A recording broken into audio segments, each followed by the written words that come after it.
Hi, I'm Bry Cox with BryCoxWORKSHOPS.com, and for this week's Q&A, some people had asked me about my light pole. There's some videos of me on YouTube, some companies like, for instance, Pocket Wizard. When these very first came out, I did a series of videos for them, and one of them has a ton of hits, and photographers see me kind of holding this and moving it as I'm shooting with one hand, camera in the other hand.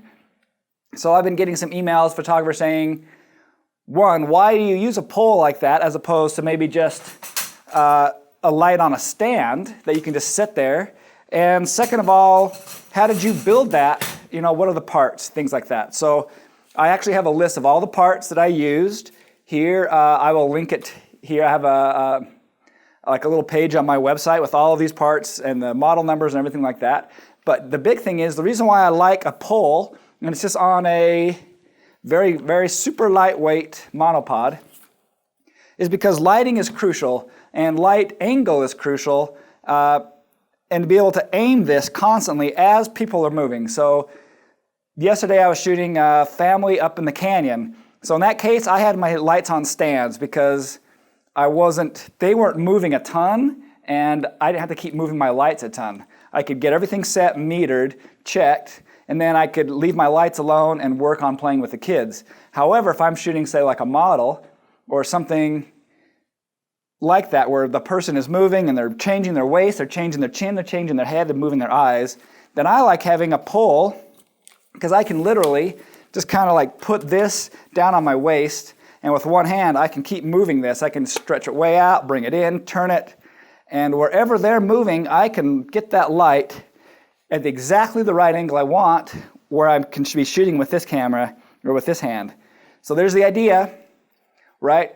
The light on a pole technique, it's been catching on. In fact, I do a lot of workshops all over the country. There's one I do every year in Texas, and I've been noticing the last time I showed up, there was a lot of photographers that had been to my hands-on workshop who had built poles and were shooting with poles there. So yeah, it's very handy. It takes a little bit of time to work on. Like, it's not something you just start the first day. But the way I started is my flash used to be on my camera, and that's always the wrong spot. So then I kind of tried to get like a coil or some kind of a cord, and I'd be stretching that light out a little bit, and then it was never quite enough. So then I rigged in some radios, but I could never get it far enough away or at the right angle. So then I rigged up a pole. So there's my whole iteration of how I got to it. But there you go. I'll link the video of me using this. That's gotten a lot of attention, as well as all of my parts. So if you have a question for me, send it to me. Either comment below this or send it to me as a private message. And my website again, BryCoxWORKSHOPS.com. And a quick question for you guys for this week is, how do you light on location? Aside from natural light, how do you control light? How do you angle it?